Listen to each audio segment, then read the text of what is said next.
Assalamualaikum warahmatullahi wabarakatuh. Salam sejahtera untuk kita semua. Halo semuanya, perkenalkan nama saya Syifa Nuraziza Putri, mahasiswa dengan NIM 418-240-158.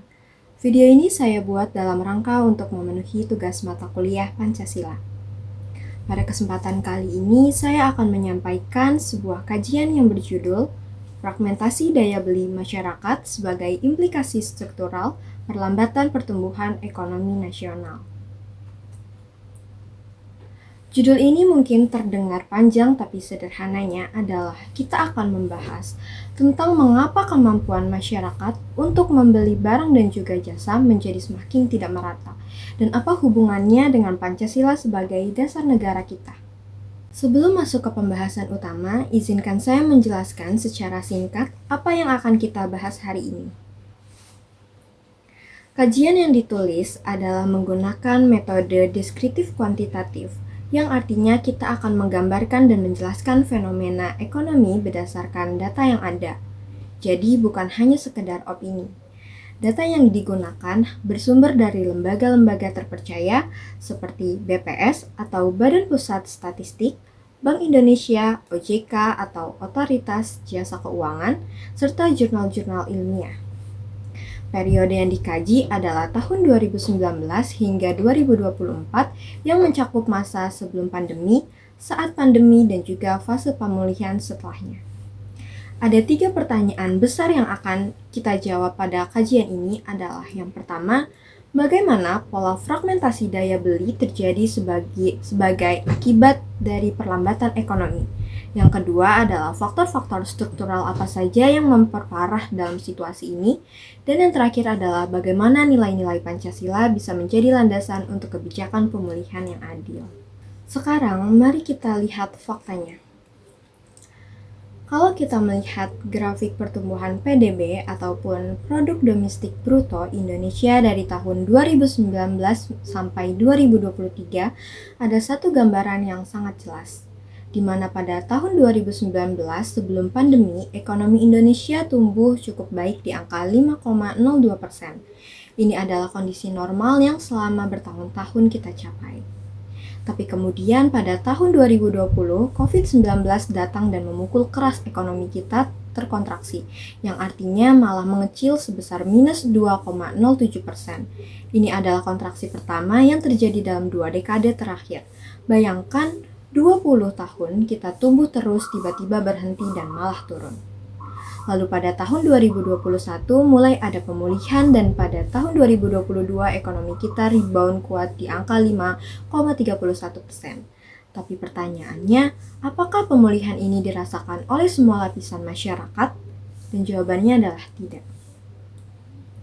Kalau kita lihat tabel indikator daya beli, ada satu angka yang sangat mengkhawatirkan, yaitu inflasi pada tahun 2022 yang mencapai 5,51% dan IHK pangan yaitu indeks harga konsumen untuk memakan naik drastis dari 114,2 di tahun 2019 menjadi 136,7 di tahun 2023. Itu berarti harga makanan naik hampir 20% dalam 4 tahun. Sementara itu, Gini ratio yang mengukur ketimpangan pendapatan terus merangkak naik dari 0,380 di tahun 2019 menjadi 0,388 di tahun 2023. Apakah yang semakin mendekati satu ini adalah semakin bertimpang? Selanjutnya, mengapa fragmentasi atau pemisahan daya beli ini bisa terjadi?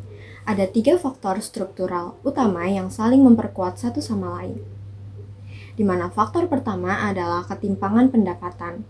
Di tahun 2023, Gini ratio kita berada di 0,388 dan yang lebih mengejutkannya adalah faktanya bahwa 58% pekerja di Indonesia masih bekerja di sektor informal tanpa gaji yang pasti, tanpa jaminan sosial, dan tanpa perlindungan hukum yang memandai. Ini artinya lebih dari separuh pekerja kita rentan terhadap guncangan ekonomi ketika ekonomi melambat. Mereka lah yang pertama kali merasakan dampaknya dan paling lama untuk pulih. Dan faktor kedua adalah tekanan komoditas dan inflasi pangan pada tahun 2022 yang mencapai 5,61%. Dan kalau kita hitung secara keseluruhan, IHK pangan naik dari 19,7% dari tahun 2019 bagi kita yang berpenghasilan menengah ke atas mungkin kenaikan ini terasa tapi masih bisa ditangani. Namun, bagi masyarakat kelompok bawah ini adalah bencana. Mengapa? Karena 50-60% dari total pendapatan mereka digunakan khusus untuk membeli makanan, jadi ketika harga pangan naik, praktis seluruh anggaran mereka pun terkuras.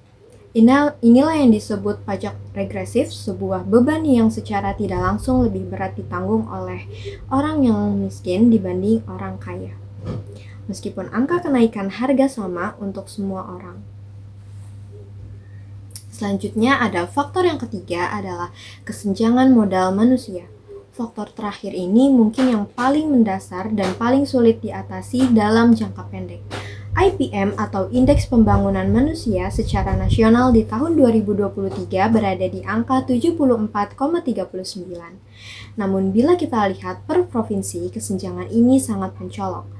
DKI Jakarta memiliki IPM 82,46 yang termasuk sangat tinggi, sementara Papua hanya 62,25. Selisihnya hampir 20 poin yang artinya kualitas pendidikan dan layanan kesehatan di berbagai daerah sangat tidak merata. Masyarakat di daerah tertinggal tidak memiliki akses yang cukup untuk meningkatkan kualitas dirinya, sehingga produktivitas rendah, pendapatan stagnan, dan mereka terus terjebak dalam lingkaran kemiskinan dari generasi ke juga generasi selanjutnya. Kalau kita rangkum alur kejadiannya ataupun mekanismenya bisa kita gambarkan seperti ini. Perlambatan ekonomi akibat COVID-19 memicu 3 hal sekaligus. Yang pertama adalah ketimpangan pendapatan yang melebar, inflasi komoditas pangan yang tinggi, dan kesenjangan modal manusia yang sudah ada sebelumnya. Ketiga faktor ini kemudian bersama-sama menekan kemampuan konsumsi masyarakat bawah, yang sementara kelompok atas relatif aman. Inilah yang menghasilkan apa yang kita sebut sebagai fragmentasi daya beli atau polarisasi konsumsi. Akibatnya, kelompok atas justru meningkatkan belanja di sektor digital, properti, dan juga investasi naik sehingga 31,5%, sedangkan kelompok bawah harus memotong pengeluaran untuk sandang sebesar 12,3% dan reaksi sebesar 18,7%. Sungguh sebuah kontras yang tajam dan yang berbeda. Untuk lebih jelasnya, mari kita bandingkan secara langsung kondisi kelompok atas dan juga kelompok bawah dalam beberapa indikator utama. Di tahun 2020, konsumsi kelompok atas cenderung stabil bahkan ada yang naik, sedangkan kelompok bawah mengalami penurunan 8-12%. Tabungan kelompok atas meningkat karena mereka bisa work from home dan tidak perlu keluar biaya transportasi. Sementara kelompok bawah tabungannya bisa habis bahkan banyak yang berhutang. Dari sisi akses kredit, kelompok atas lebih mudah mendapatkan pinjaman dari perbankan, kelompok bawah justru mengalami kenaikan NPL atau non-performing loan, artinya banyak yang tidak sanggup membayar cicilan. NPL kredit konsumsi naik dari 1,86% di 2019 menjadi 2,93% di 2021. Ini indikasi yang tekanannya finansial yang sangat berat di kelompok menengah ke bawah. Dan yang paling mencerminkan ketimpangan adalah di mana dampak inflasi terhadap kelompok atas hanya 15-20% dari pendapatan mereka. Tapi kelompok bawah 50-60% pendapatan mereka tersedot hanya untuk kebutuhan pangan. Sekarang, bagaimana posisi Indonesia jika dibandingkan dengan negara-negara ASEAN lainnya dalam hal perlindungan sosial? Hasilnya cukup membuat kita perlu bebenah dengan cakupan bantuan sosial Indonesia baru mencapai 42,3% dari total penduduk yang membutuhkan. Ini adalah angka yang paling rendah di antara negara-negara ASEAN lainnya yang kita bandingkan. Sebagai perbandingan, Thailand sudah mencapai 62%, Vietnam 55%, dan Malaysia bahkan sudah di angka 68%. Tertinggi di ASEAN negara-negara yang dibandingkan. Ini artinya ada jutawan warga Indonesia yang harus mendapatkan bantuan sosial tapi belum terjangkau oleh program yang ada. Ini adalah pekerjaan rumah yang besar bagi kita bersama. Dan disinilah relevansi masyarakat menjadi sangat penting, di mana sila kelima Pancasila yang berbunyi keadilan sosial bagi seluruh rakyat Indonesia. Ini bukan sekedar kata-kata indah, ini adalah mandat ataupun konstitusional yang harus diwujudkan dalam kebijakan nyata. Fragmentasi daya beli yang kita bahas tadi adalah bukti bahwa keadilan sosial itu masih belum terwujud. Maka dari itu, kajian ini merekomendasikan 4 langkah kebijakan yang berlandaskan nilai Pancasila. Yang pertama adalah penguatan bantuan sosial berbasis data DTKS atau data penerima bantuan sosial yang harus diperbaharui secara berkala dan digitalisasi agar lebih akurat dan tepat sasaran. Nilai bantuannya juga perlu disesuaikan dengan inflasi pangan yang terjadi. Yang kedua adalah pengendalian inflasi pangan. Pemerintah perlu mereformasi rantai pasok dari pangan dari hulu dan juga ke hilir, yang membangun cadangan pangan strategis dan memperdayakan petani kecil, agar harga pangan lebih stabil dan juga terjangkau. Yang ketiga adalah investasi modal manusia di daerah 3T, yaitu daerah tertinggal, terdepan, dan juga terluar, atau yang sering kita sebut dengan daerah 3T. Perlu pendapatan perhatian khusus dalam hal pendidikan, vokasional, dan juga pemerataan layanan kesehatan sehingga kesenjangan IPM antar provinsi bisa tersempit. Yang keempat adalah penguatan ekosistem UMKM, dan koperasi UMKM adalah tulang punggung ekonomi rakyat dengan memberikan insentif fiskal, akses KUR atau kredit usaha rakyat berbunga rendah, dan menciptakan lapangan kerja yang berkualitas di sektor padat rakyat. Kita bisa mendorong pertumbuhan yang lebih inklusif. Sekarang kita sampai pada bagian penutup atau simpulan dari kajian ini. Ada 5 poin penting yang bisa kita ambil dari pembahasan tadi.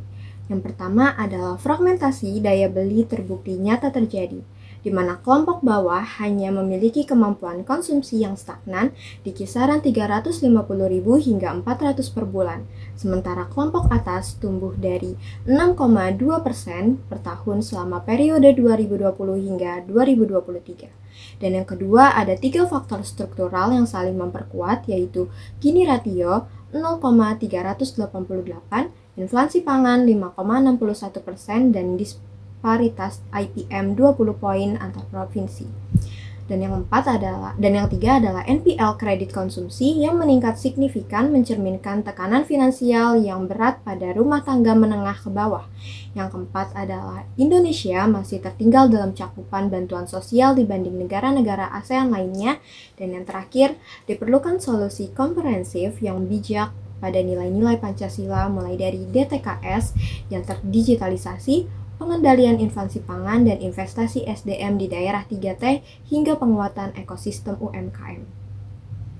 Yang pada akhirnya perjuangan mewujudkan keadilan sosial bagi seluruh rakyat Indonesia bukan hanya tugas pemerintah, ini adalah tugas tanggung jawab kita bersama sebagai warga negara yang peduli dan sadar akan nilai-nilai luhur dari Pancasila. Demikianlah presentasi yang saya sampaikan pada kesempatan kali ini. Semoga kajian ini memberikan manfaat dan juga membuka wawasan kita semua tentang pentingnya kebijakan ekonomi yang berkeadilan dan juga berpijak pada nilai-nilai Pancasila. Terima kasih sudah menonton hingga selesai. Wassalamualaikum warahmatullahi wabarakatuh.